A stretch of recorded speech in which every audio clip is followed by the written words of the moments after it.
감사합니다. 할렐루야. 할렐루야. 아멘. 그렇습니다. 우리를 이곳에 부르시고 이곳에 여러분들이 있는 것이 축복입니다. 제 눈엔 여러분들이 다 부흥의 씨앗으로 보입니다. 여러분, 브라질 교회는요, 반응하는 교회입니다. 툭 던지면 툭 나옵니다. 왜냐하면 뜨겁기 때문이죠.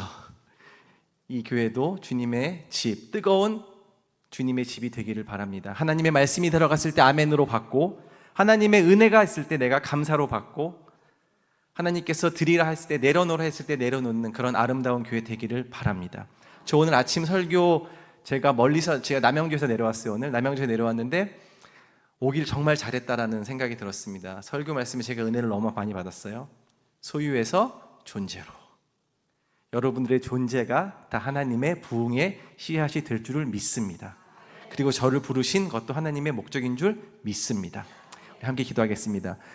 사랑의 하나님, 우리를 부르시고 우리를 주님의 자녀 삼아 주시고 우리를 천국 소망 갖게 하신 것도 감사한데에 주님 써주시겠다고 이 자리에 불러주셨으니 주님 그 은혜에 우리가 무한한 영광과 감사를 올려드립니다. 나의 모든 자원을 허락하여 주셨으니 모든 은혜를 주셨사오니 주님, 내가 주를 위해 살겠나이다. 살아도 주를 위해 살고 죽어도 주를 위해 죽겠사오니 이 시간에 다시 한번 주님을 경험하는 시간 되게 하여 주시고, 저 지구 반대편에서 역사하는 예수 그리스도의 부흥의 물결이 이곳까지 이어져서 우리도 그 은혜를 동일하게 받아 하나님의 나라를 위하여서 살 수 있도록 하여 주시옵소서. 우리의 타지 않는 심지를 다시 붙여주시고 우리의 가능성을 다시 열어주시며 우리의 감긴 눈을 띄워주시고, 하나님, 우리에게 풀리지 않은 모든 세상의 무거운 짐들을 주님께서 짊어주셔서 하나님, 오늘 이 시간부터 하나님의 나라를 위해서 아름답고 능력 있게 살 수 있도록 역사하여 주시옵소서. 피곤한 시간에 부르셨지만 사명이 있는 것을 알게 우리가 아멘으로 말씀받게 하여 주시고,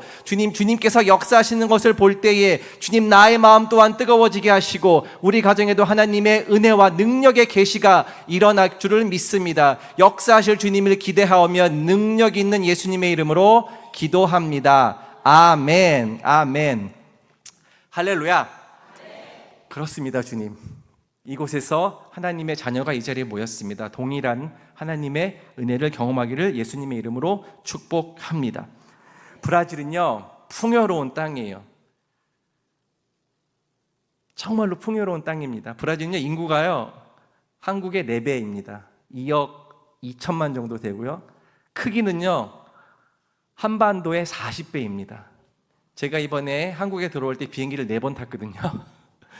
비행기 시간만 30시간이 걸린 것 같아요. 그만큼 브라질은 멀고, 하지만 브라질은 이곳과 다른 곳입니다. 브라질은 풍요로운 땅입니다. 브라질 하면 뭐가 떠올리십니까? 축구, 삼바, 보사노바, 아마존, 오렌지, 커피, 콩, 이런 거 잘 알려져 있죠. 정치적으로도요, 제3세계, 유럽이나 아시아가 아닌 제3세계의 맹주입니다. 경제적으로는요, 원자재와 천연자원의 보고입니다. 사회 문화적으로는요, 다민족 국가이고 다양하고 풍부한 유산을 자랑합니다. 특히 아마존 지역은요, 전 세계 환경 문제가 지금 심각하잖아요. 그래서 국제사회에서 주목받고 있습니다. 세계 담수의 거의 많은 부분이 브라질의 아마존에 있고요.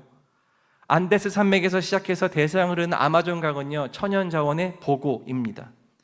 눈이 오는 남부, 열대 건조의 동부, 우림 지역인 아마존까지 풍부한 천연자원과 다양한 광물, 식물군, 동물군, 그리고 대서양은 아름다운 해변이요, 다 브라질 거예요. 얼마나 풍부하게요.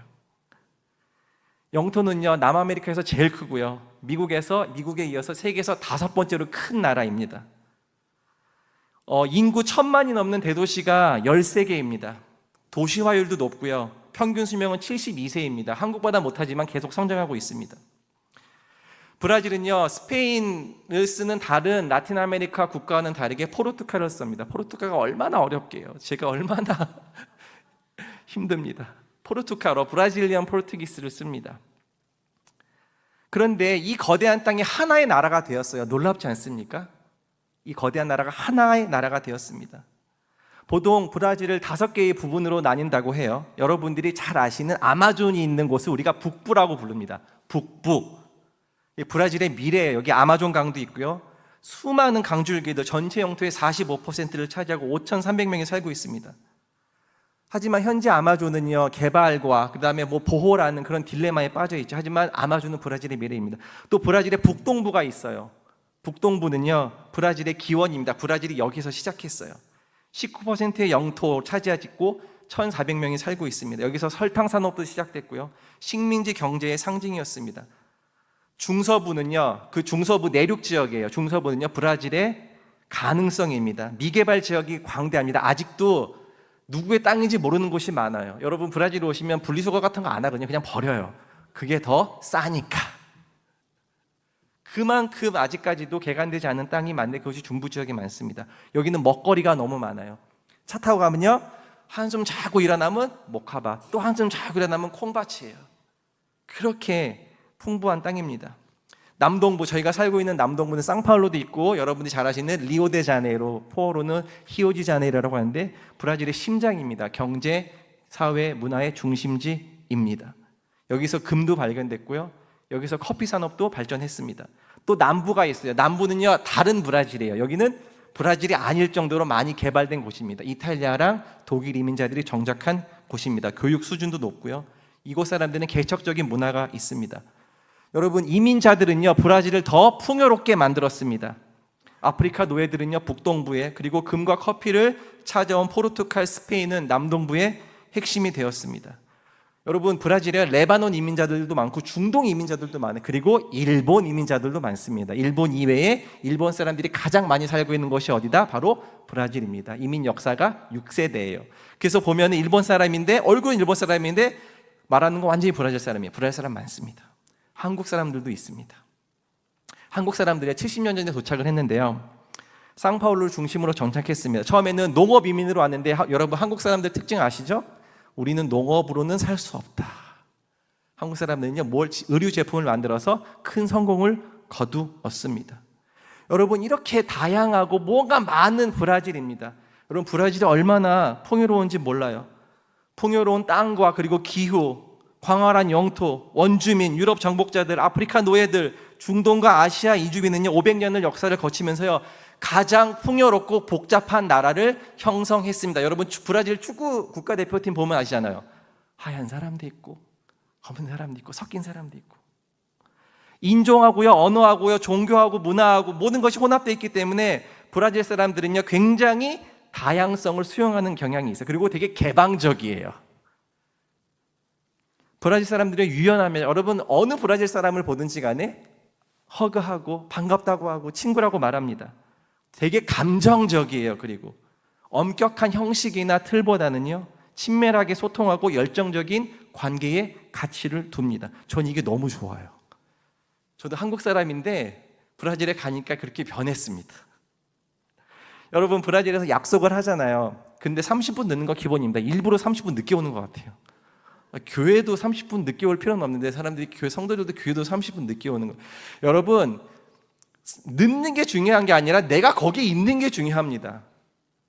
브라질 예배 시간 끝나는 시간 없어요. 내가 은혜 받는 게 중요한 거지. 왜냐하면 사회 분위기가 그렇습니다. 오다가 사고 날 확률도 높고 총 맞아 죽을 확률도 높고 교회에 와서 은혜 드리는 것 자체가 은혜입니다. 법이나 규칙보다는 지역과 개인의 경험에 따라 문제 해결을 할 수 있는 경우가 너무 많습니다. 그래서 제가 이런 생각을 합니다. 브라질에 되는 것도 없지만 안 되는 것도 없다. 굉장히 유연하죠. 브라질 사람은 요새 신체적인 욕구와 이미지도 강합니다. 그래서 보여주는 문화가 있어요. 그래서 위생, 그 다음에 외모, 체력에 굉장히 신경을 씁니다. 브라질 사람은 이제 세계적인 청소 대국입니다. 청소용품 파는 데가 왜 이렇게 많은지 모르겠어요. 깨끗하게, 빈부격차에 상관없이 깨끗하게 해놓고 삽니다. 여러분, 브라질은요, 굉장히 풍요로운 나라입니다. 제가 남미 여러 국가들을 가서 가장 먼저 가는 곳이 마켓이에요. 큰 마트예요. 마트를 가보면 파라과이도 가보고 아르헨티나도 가보고 볼리비아도 가보고 칠레도 가봤는데요, 브라질이 과일이 제일 많아요. 여러분, 브라질은요, 냉동 고기가 없어요. 딱 어느 마트를 가든 시뻘건 소고기들이 저기 천장에 걸려 있습니다. 생고기 먹습니다. 생고기 먹습니다. 우리 한국에서 가장 좋은 부위가 뭐죠? 안심인가요? 등심인가요? 브라질에서 1kg짜리 가장 좋은 부위가 2만 원도 안 해요. 지금 많이 올라서 그 정도입니다. 그만큼 풍요로운 나라입니다.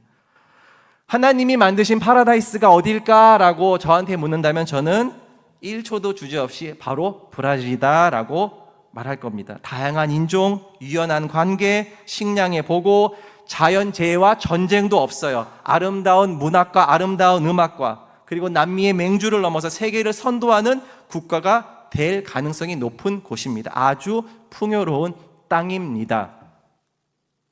하지만 왜 이곳에, 이 풍요로운 땅에 하나님께서 우리 가족을 부르셨을까? 브라질은요, 또한 빈곤한 나라입니다. 굉장히 빈곤해요. 말할 수 없을 정도로 빈곤합니다. 왜냐하면 불평등한 나라이기 때문입니다. 사람 위에 사람이 있는 나라예요. 사람이 사람을 누릅니다. 죄죠. 불평등은요, 대물림 됩니다. 여러분, 브라질에서 상위 20%가 하위 20%의 26배의 돈을 법니다. 소수의 지주들이 다수를 지배하고 있습니다. 소수의 엘리트들이 대부분의 국민들을 지배하고 있습니다. 브라질의 판자촌이라고, 파벨라라고 좀 들어보셨을 거예요. 파벨라가 굉장히 많습니다. 사법 시스템도 취약합니다. 마약 거래, 살인, 강도, 성범죄는 이미 우리가 통제할 수 있는 수준을 넘어버렸습니다. 저도 브라질에 살면서 권총 강도를 2번이나 당했어요. 2015년과 2016년.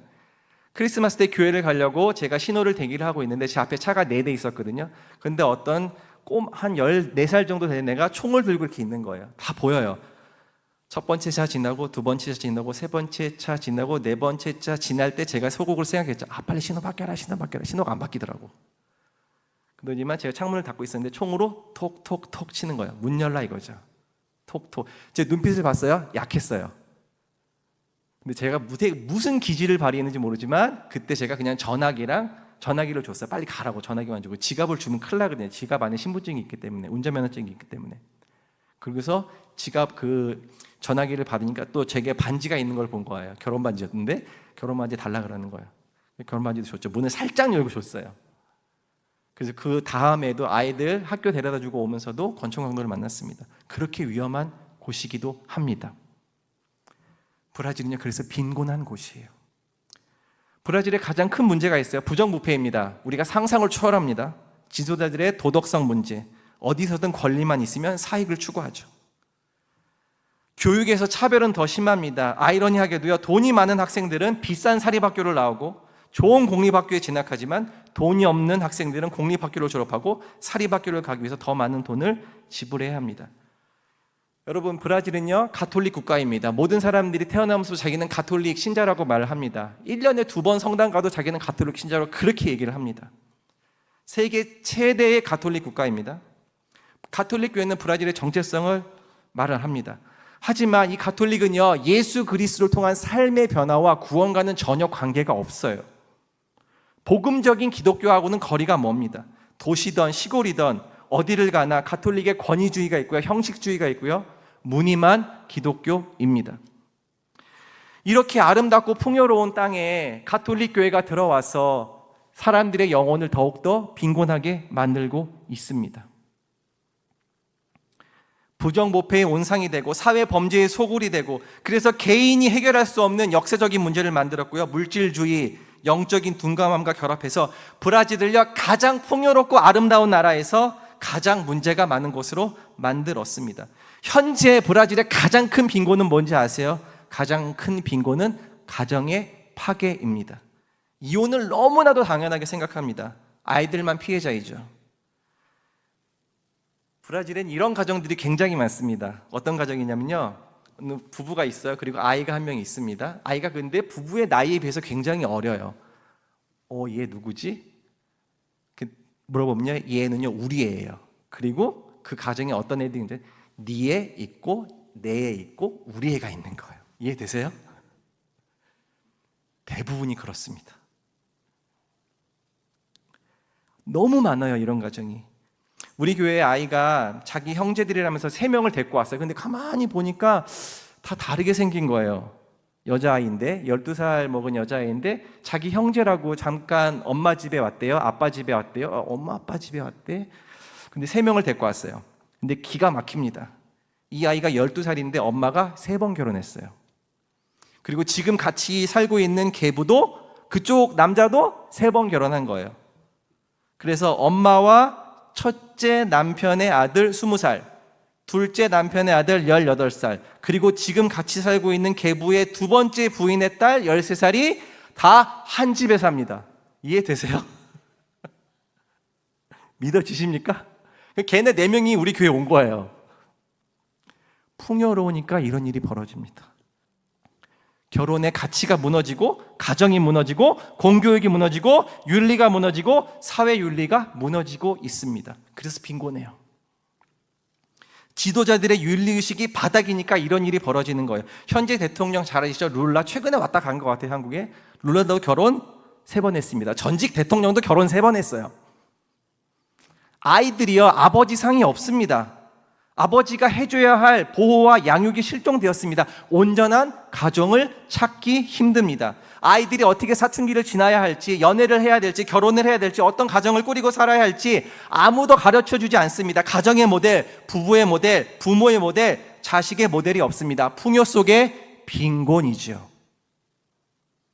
너무 풍요로워요. 그러니까 빈곤해집니다. 사랑하는 여러분, 풍요 속의 빈곤은 예수가 채웁니다. 아멘 합시다. 그렇습니다. 제가 그걸 봤어요. 예수가 이 풍요로운 땅에 죽어가는데 예수가 이거를 해결하더라고요. 하나님이 우리 가정, 저와 제 아내 유난나 선교사, 그리고 우리 15 아들 지훈이, 14살 지현이, 막내 10살 지혜, 아들, 딸, 그 매달 맞나요? 부르신 목적이 있는 줄 저는 믿습니다. 이 풍요하지만 빈곤한 땅에 예수를 전하라. 예수 따르는, 예수 믿는 목사의 가정이 어떻게 이 위기의 땅에서 온전한 가정을 살고 있는지 보여주라 라고 우리에게 매일 말씀합니다. 예수 믿는 한국이 어떻게 저렇게 빈곤한 나라에서 저렇게 잘 사는 나라가 되었는지, 지금 교회가 위기라고 하지만 저 동강교회 보니까 위기 아니거든요. 교회 가능성이 있습니다. 교회는요, 이 지역의 등불입니다. 이 지역의 등대예요. 어두울 때 빛을 밝히는 곳이고요, 구원의 방주입니다. 이곳이 해답입니다. 여러분이 주님의 정답입니다. 왠지 아세요? 우리 부모님 세대, 우리 부모님의 부모님 세대가 피를 흘리며 신앙을 지켰기 때문이죠. 기도를 하셨기 때문이죠. 여러분 지금 이곳에서 기도하는 거 다 부흥의 씨앗이고 자녀들이 그것을 다 누릴 줄을 믿습니다. 브라질은 지금부터 시작이에요. 지금 아이들이 못 누리고 있어요. 왜? 기도의 씨앗이 심겨지지 않았어요. 그 누구도 나라를 위해서 기도하지 않았고, 남을 위해서 기도하지 않았고, 자식들을 위해서 기도하지 않았습니다. 지금 브라질은 시작입니다. 그 시작에 작은 점이라도 찍게끔 우리 가족을 부르셨습니다. 여러분 감사하시길 바랍니다. 여러분 부모님에게 감사하시길 바라고요. 우리가 이렇게 안전하고 이렇게 좋은 공간에서, 좋은 환경에서 신앙생활하고 자유롭게 예수를 믿고 자유롭게 예수를 경험하고 은혜 받을 수 있는 것 다 우리 부모님 세대의 기도와 신앙의 유산 때문입니다. 당연하게 생각하지 마시고요, 여러분도 그 횃불을 전해 주기를 바랍니다. 그것이 우리의 사명입니다. 크게 아멘 합시다. 아멘. 아멘. 이 풍요롭지만 빈곤한 나라에, 빈곤한 곳에 우리 가정을 부르셨습니다. 브라질에 살다 보니까 물질은 아무리 채워도 영과 이 마음의 문제를 해결하지 못하는 것을 제가 봤어요. 한국도 그렇지만요, 브라질도 의료 수준이 굉장히 뛰어납니다. 의사가 최고의 직업이에요. 한국도 맞나요? 요새 의사가 최고의 직업이죠. 브라질도 의사가 최고의 직업입니다. 브라질 돈으로 의사가 한 500만 원 벌어요. 놀라셔야 되는데 엄청나게 버는 겁니다. 브라질의 평균 임금이 한 50만 원 정도 돼요. 500만 원, 10배를 넘게 벌어요.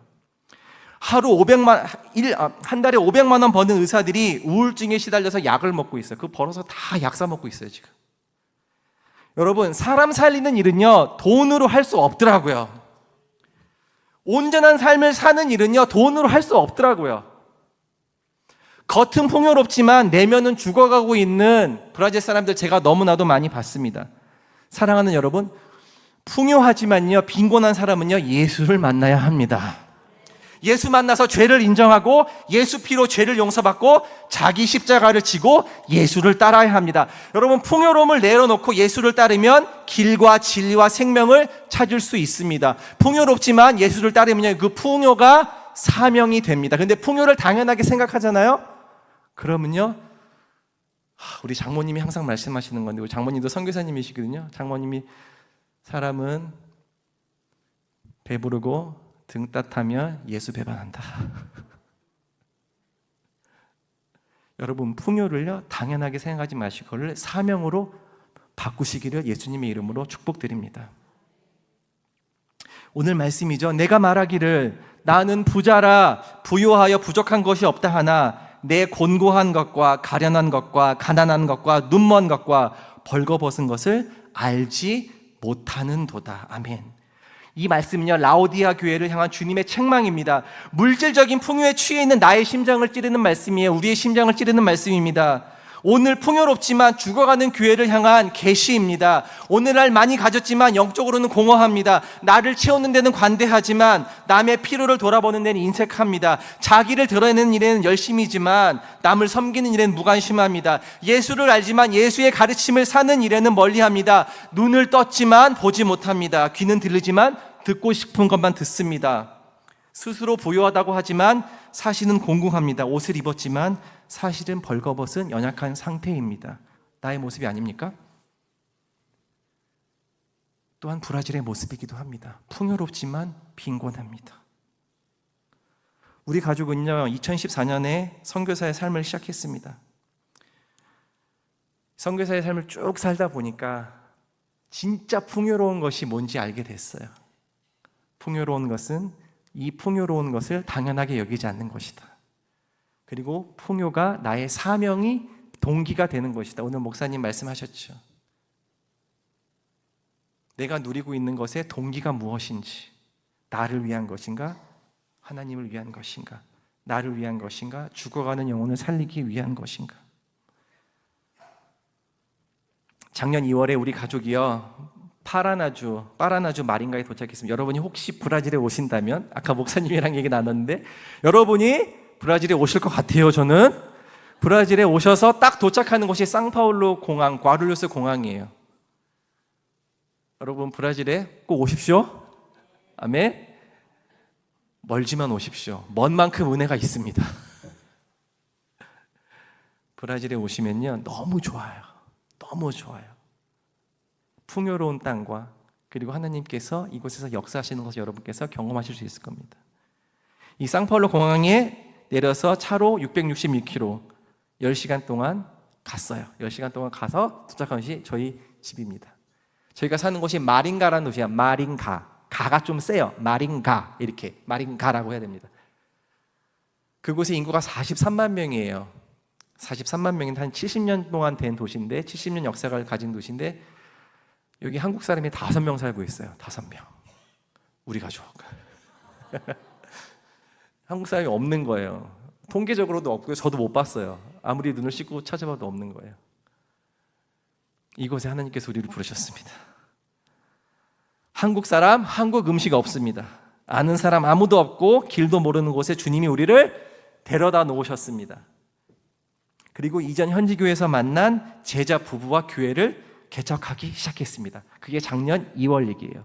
첫 한 달간 에어비앤비에 있었어요. 정말 더웠어요. 그리고 굉장히 시끄러웠어요. 길거리에 있어서 오토바이 소리, 차 소리가 너무 시끄럽더라고요. 그리고 아이들의 학교를 찾기 시작했고 집을 찾기 시작했습니다. 그리고 4월 20일에 같이 현지인의 집에서 같이 예배를 드리기 시작했습니다. 그리고 6월에 인근 도시 사란지라는 곳에 작은 공간을 임대했습니다. 10 곱하기 10이에요. 10m 곱하기 10. 한 30평 조금 넘으려나 그곳에 작은 방을 빌려서 간판을 달았죠. Holiness Church One Family 이렇게 달았습니다. 그리고 필요한 물품을 채우고 성찬을 나누고 예배를 드리고 셀 모임, 그리고 형제 모임, 자매 행사를 통해서 그런 사역을 통해서 지역에 좋은 소문이 나고 있습니다. 우리 교회 이름은요, Holiness Church One Family입니다. 깨어진 가정, 상처받은 아이들이 많은 땅에서 믿음의 공동체를 통해 하나님이 시작하시고 예수님이 구원하시고 성령님이 능력 주시는 것을 우리는 믿습니다. 우리 교회는요, 사랑하고 돌보고 훈련하고 선교하는 교회를 추구하고요. 또 하나, 브라질 교회에서 정말 드문 일인데 우리 교회는요, 주일 오전 10시 예배 끝나고 한 11시 40분 정도에 끝나요. 1시간 반 미만으로는 예배를 우리는 드리지 않습니다. 네, 1시간 예배 시작하고요, 1시간 동안 설교 전까지 1시간을 꼬박꼬박 채웁니다. 찬양 30분 하고요, 광고하고 기도하고 그게 1시간 정도 됩니다. 딱 제가 설교를 예배 시작하고 11시에 딱 들어갑니다. 그리고 30분 동안 설교하고 콜링하고 기도하고 이렇게 마칩니다. 그리고 예배 끝나고 뭐 하는 줄 아세요? 저희 같이 밥 먹어요. 아멘.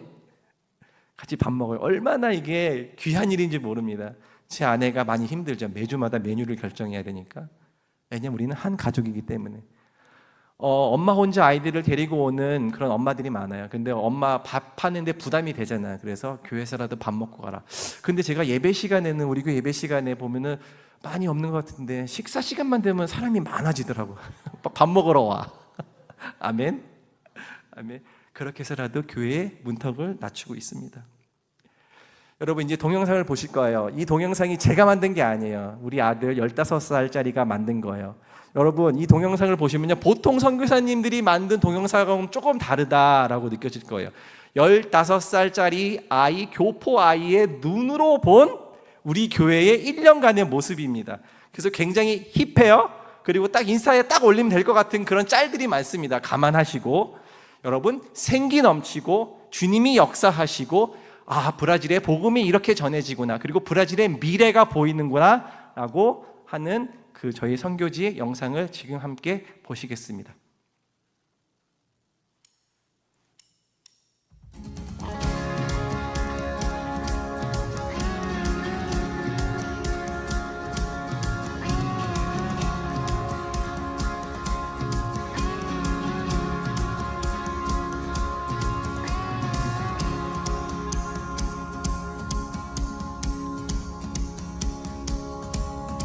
간판을 달았어요.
토요일마다 전도 나갑니다. 문 두드려요, 이렇게.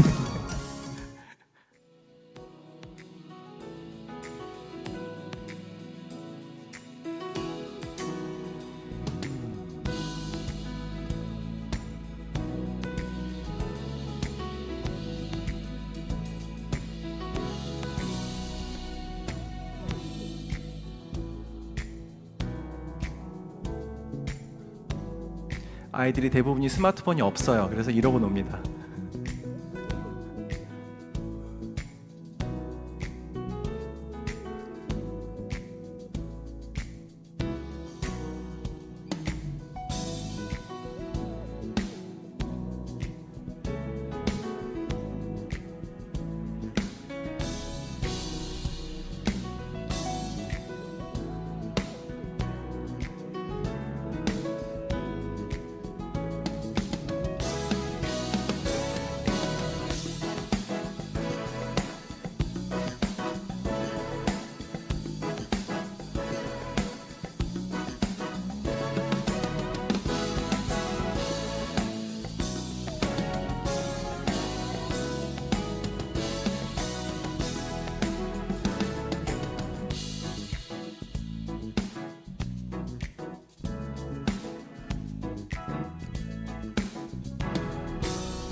할렐루야. 여러분 영광의 박수 한번 같이 주님께 영광 올려드리겠습니다. 아멘.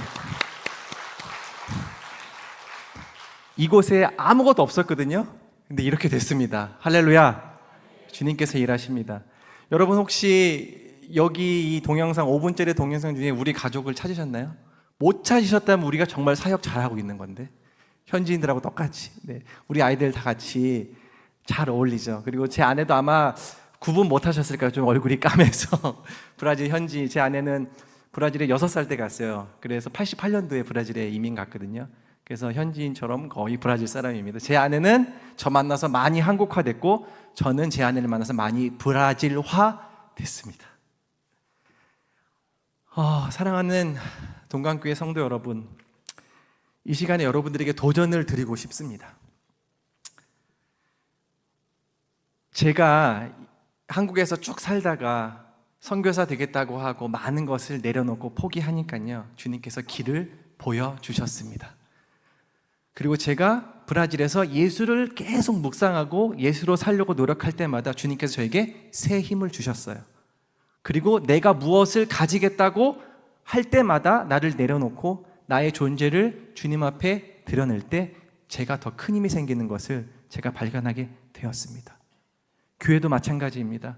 교회도요, 이곳에 주위에 아무것도 없어요. 아까 보셨지만 앞에 콩밭, 그 다음에 커피밭, 그 다음에 옥수수 밭이에요. 그리고 이곳에 주택가가 있습니다. 아무것도 없는 곳에 교회를 시작하니까 주님께서 아무것도 없는 곳에 주님께서 주님의 집을 채우시는 것을 경험을 했습니다. 물질적인 풍요를 당연하게 생각하지 마시길 바랍니다. 이것을 극복해야만 여러분이 사명이 생깁니다. 크게 아멘 합시다. 이걸 극복해야 돼요. 이유를 찾아야죠. 물질적인 풍요를 예수를 전하는 기회로, 도구로 삼으시기를 예수님의 이름으로 축복합니다. 선포합니다. 저와 우리 가족은요, 브라질에서요 30명의 아이들, 10명의 어린의 영혼을 돌보고 있습니다. 30년을 한국에서 편하게 살다가 5년 공부하고 3년 선교사 훈련 받고 12년째 사역하고 있습니다. 여러분, 편하게 살기를 포기하니까 더 중요한 것을 얻습니다. 영혼 구원입니다. 이것보다 더 중요한 게 없어요. 인생 짧습니다. 인생 썩어질 것입니다. 이 육체를 위해 사는 거 짧아요. 순간이에요. 썩어질 것이에요. 하지만 주님께서 가장 기뻐하는 게 뭔지 아십니까? 잃어버린 영혼이 돌아오는 것, 죽은 자가 복음으로 사는 것, 죄인이 죄를 고백하고 돌아오는 것, 이것보다 우리의 인생을 드릴 것이 없습니다. 제가 살아보니까, 선교지에 있다 보니까 그렇더라고요. 동의하시면 아멘 하시길 바랍니다.